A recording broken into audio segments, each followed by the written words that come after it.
अयोध्या धाम में श्री रामलला की प्राण प्रतिष्ठा के उपलक्ष्य में कमला नगर स्थित कर्मयोगी एन्क्लेव स्थित कर्मयोगेश्वर मंदिर में आयोजित हो रही राम कथा का रविवार को विश्राम हो गया। रावण वध एवं प्रभु श्री राम के राज्याभिषेक के साथ हुए राम कथा के विश्राम के मौके पर सुंदरकांड का पाठ, हवन, पूजन एवं प्रसादी वितरण किया गया। अयोध्या धाम में श्री रामलला की प्राण प्रतिष्ठा के उपलक्ष्य में कर्मयोगी एन्क्लेव वेलफेयर सोसाइटी के संयोजन में सीताराम परिवार द्वारा आयोजित श्री राम कथा का विश्राम रावण वध एवं राज्याभिषेक के साथ हुआ। इस अवसर पर सुंदरकांड का पाठ, हवन एवं प्रसादी वितरण भी किया गया। कर्मयोगेश्वर मंदिर कर्मयोगी एन्क्लेव कमलानगर में चल रही श्री राम कथा के विश्राम दिवस पर कथा व्यास भरत उपाध्याय ने मेघनाथ वध, रावण वध और राम के राज्याभिषेक का प्रसंग वर्णित किया। उन्होंने कहा कि जीवन में यदि हम भी अपने हृदय भवन में सीता जी सहित श्री राम को धारण कर लें तो जीवन सफल हो जाए।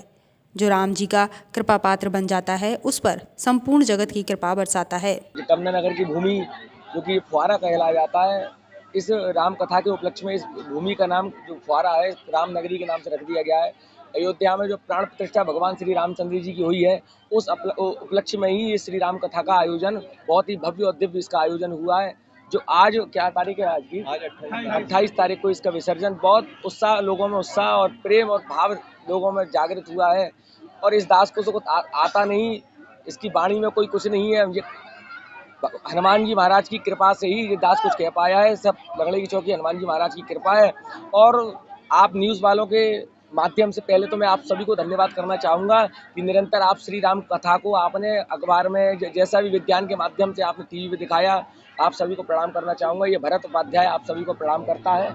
हनुमान मंदिर लंगड़े की चौकी के महंत गोपी गुरु ने कहा कि संसार में बुराई चाहे कितनी भी बड़ी क्यों ना हो जाए, वे अच्छाई के सामने टिक नहीं सकती। अच्छाई और सच्चाई की सदैव ही विजय होती है। पापियों के पाप का घड़ा आखिर भरता ही है। भगवान स्वयं पापियों का विनाश करते हैं, इसलिए व्यक्ति को सदैव सद्मार्ग पर चलना चाहिए। 22 तारीख की अयोध्या धाम में जो रामलला की प्राण प्रतिष्ठा हुई है, उसी उपलक्ष्य में तारीख 18 तारीख से यहाँ पर राम महोत्सव चल रहा है। मतलब कर्मयोगी कॉलोनी पूरी रामनगरी की तरह बनी हुई है और 20 तारीख से यहाँ पर राम कथा का आयोजन किया गया है। गोपी गुरु लंगड़े की चौकी जो हमारे महंत हैं, उनके बेटे भरत उपाध्याय द्वारा ये राम कथा का श्रवण किया गया है। 9 दिन से अनवरत राम कथा का आयोजन किया गया है। बहुत अच्छी राम कथा उनके द्वारा की गई है। यहाँ पर रोजाना बहुत अच्छे श्रद्धालु, बहुत संख्या में माता बहनें सभी शामिल हुए हैं। और आज कथा का अंतिम दिन रहा था, आज में 9वां दिन था। आज गुरु जी ने पूरी राम कथा का अंतिम समापन किया और उसके बाद में हवन करने के बाद पूर्ण आहुति की गई है। और पूर्ण आहुति करने के बाद में आज यहाँ पे विशाल भंडारे का आयोजन किया गया है। यहाँ पे आप देख सकते हैं कितना जन समूह मिला हुआ है, पूरे क्षेत्र का, पूरे वार्ड का, पूरे शहर का आदमी यहाँ पे उपस्थित है। 9 दिवसीय राम कथा जो कि भरत उपाध्याय जी लंगड़े की चौकी हनुमान मंदिर वाले के द्वारा कही गई थी, इसका आज समापन हुआ है।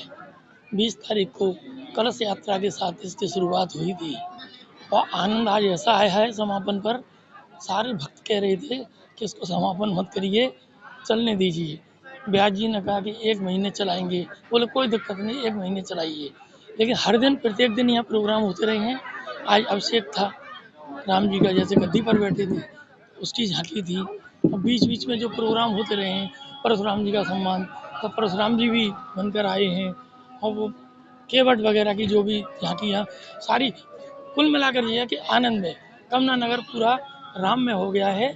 और ये रामलला की स्थापना जो हुई थी अयोध्या में, उसके उपलक्ष्य में कथा हुई थी। मुख्य यजमान जीतू अग्रवाल और ऋचा अग्रवाल ने कहा कि मानव जीवन पाया है तो मानव जीवन को साकार करने का एकमात्र सहारा राम का नाम ही है। रामचरितमानस भव्य, अलौकिक और मानव जीवन का उद्धार करने के लिए है। कथा विश्राम में कथा व्यास ने राम का राज्याभिषेक के साथ राम नाम की महिमा का वर्णन जब किया तो श्रद्धालु भाव विभोर हो उठे। कथा विश्राम पर संगीत में सुंदरकांड पाठ, हवन एवं प्रसादी वितरण हुआ। 9 दिन हमने ये राम कथा हमारे भरत उपाध्याय जी गोपी गुरु जी के सपुत्र हैं लंगड़ी चौकी के, उन्होंने करी है। इनके द्वारा संपूर्ण कार्य हुआ है और हमें बेहद खुशी हुई इस कार्य को करवा कर, और उनके आशीर्वाद से ये संपूर्ण कथा पूरी हुई है। हम उनका बहुत आभार व्यक्त करते हैं। मैं इस कार्यक्रम की एक कार्यकर्ता हूँ और भगवान ने ऐसा अवसर हमें बार बार दें, यही कृपा है, यही भगवान से मेरी प्रार्थना है। जय श्री। इस अवसर पर शिवानी अग्रवाल, पार्षद कंचन बंसल, मंदिर सचिव ओम प्रकाश, गिरिराज बंसल, संजय अग्रवाल, BS शर्मा आदि उपस्थित रहे। मून न्यूज़ के लिए अनिल चौधरी की रिपोर्ट।